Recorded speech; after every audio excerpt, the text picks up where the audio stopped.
Hey guys, Nick Drossos. I'm here with Helen Stranzo, the Austrian beast. 48 years old, guys. Ex-bouncer stunt woman. We work together in security. And we're going to share with you some really valuable information and tips. This is, if you're a parent, show this to your kids. And if you're, 19, 20 years old and you start going out to clubs and you think you're all cool and tough, watch this video because we've seen a lot of shit. And this is based on experience. So we're going to share with you the top do's and don'ts and tips. And I'll let Helen go first. Money. If you decide to go out on the Friday or the Saturday, make sure you get your money in the daytime. Don't wait for 9, 10, 11 o'clock at night going to that quiet little ATM machine to go get that money, because someone might be watching you in the background. They're going to be following you. Maybe it's one guy, maybe it's 4 guys. Okay, but if I'm going to attack someone for money, I'm going to be hanging around the ATM machine.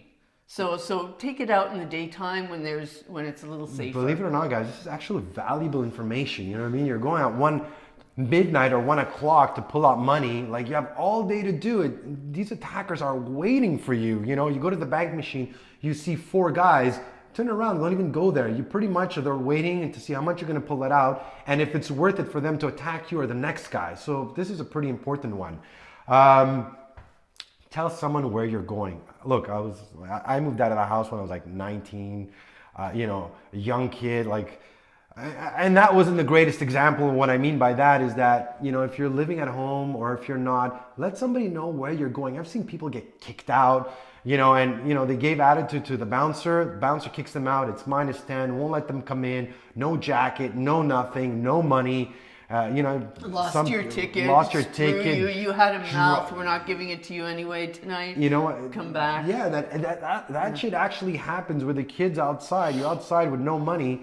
Now, I was always nice enough to take the time to try to help them, but if they're telling me to go fuck myself and they're gonna beat the shit out of me, you're like, you know what? Go fuck yourself. Go outside and freeze a little bit and start giving me attitude, especially if I'm trying to help you. But just to give an idea, let somebody know where you're going. You get out of the club, you're drunk, you can't find your car, which you shouldn't be driving. And I've seen this shit happen. So Helen, what would be your next tip? Where you park your car. Yeah. So avoid the front of the club, avoid the places where people are going to be most likely thrown out. Sorry, Helen, move a little bit more here. That's okay. This is the place also where people tend to hang around. They sit on the cars that are out in front. Yeah. So I don't want anyone sitting on my car. It's not like it's a big, valuable type car. It's only Fiat. But I don't want people sitting on it. So that would piss me off. And so therefore, that might even start a fight. So just keep it in a safer place, not somewhere where it's too hidden. Follow the lights, put it somewhere, even if you have to pay, be safe. You know what I mean? Pay the 10, 20 bucks and you know where your car is. It's in a safe place. And when you're leaving the club and you're walking, you're in code red. Take down your phone, take off your earphones, know exactly where you're going. 3, don't give the bouncer fucking attitude. Oh, I've seen so we were like nice bouncers because we weren't there for our egos. We were there because, hey, you're making 150 bucks, 200 bucks a night. You work 2 nights, it's good money. But some of the guys there did not give a fuck if you're a guy, if you're a girl, if you're a little skinny, strong. I've seen some bouncers, and I remember in one club I worked in, I had a harder time controlling the bouncers. Oh yeah, that happens a lot. Yeah, than controlling the kid's like 19, you're double his size. The kid's a little bit drunk. You don't need to put his head through the fucking wall. We just grab him and throw him out. Yeah. You have to remember, don't give these guys attitude. Some of them have an ego and don't give a fuck. You might need a drink to go in and to have a fight with someone, but some of these guys, they go to work that night and they're waiting for you. Yeah. They're waiting for you to say what kind of car do you drive or how much money you make. They're hungry too. So bouncers can be hungry. I worked as a doorman. Yeah, if you walked in the club or you came to the club and you told me, like one guy, I drive a Ferrari. I looked at him, I said, I take the bus. Yeah, I've heard shit like, bro, you're just a doorman. I can buy you. I shouldn't say this. I was, younger. I slapped him. Yeah. Because fuck, be nice, be humble, and I'll be so nice and respectful. And most of the time, if you give us attitude outside, I already know that you got a little attitude. So the instant I come to you, I'm going to come a lot more aggressive because I know you gave me lip outside. Absolutely. And chances are I'm not going to let you in. So, you know, you got to remember at the end, we're there to protect you. So, you know, come in with a good attitude, because at the end, some people are going to be nice and others won't give a shit to smack you in the face. And it's really true. And even for the women, don't think because you're in a club or because you're a girl that you get a green light to give attitude. And I've been spit on, I've been slapped on, I've been attacked by women, they've thrown shit at me.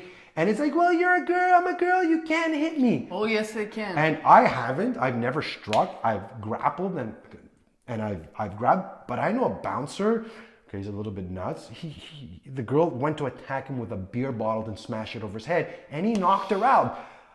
Again, you don't know who you're dealing with. You know, back in the day, bouncers were not like today. The laws are a little bit more strict. You have to do security. You can't have a criminal record. There's a whole bunch of stuff. Back in the day, is the guy strong, big, tough? You know what I mean? They were looking for this, and some of these guys are actually looking. They would come in, it's like, bro, I hope there's a fight tonight. I don't want to waste somebody. Yeah.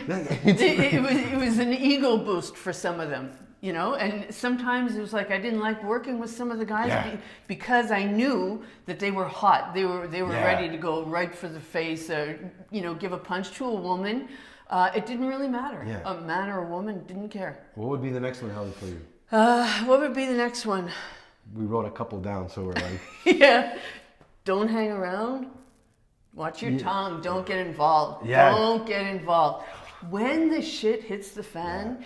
You, even though you might have seen how it all started and you know the real story, back up, be quiet, it'll be much better. Oftentimes it's the friend or the cousin or whatever who has made the situation so much worse than it needed to be. Really didn't have to happen. There was actually one guy who, you know, a fight had broken out, and on the radios you can't really hear exactly what's happening.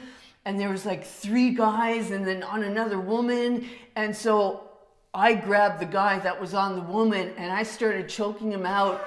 And it was so loud. I mean, you can't hear what's happening, but all I see is my friend, another bouncer going, no, Helen, no, no, no. And I'm not listening. I'm choking this guy out because I saw him as attacking the woman. It turned out he was trying to protect her from the other 2 guys. So, you know, I didn't know, but I got to assume, and I'm not ready to talk to you when the shit is hitting the fan. And the truth is and this is, I guess, the reality between like self-defense, fighting in the ring and fighting in the street. When shit hits the fan at that level, like I've elbowed one of the guys because he grabbed me from behind. The way he grabbed me, I cracked him right in the nose. Guy went flying. It's like, when you're in a real adrenaline and a real fight, I'm not saying one-on-one in a schoolyard. I mean a brawl outside in a club.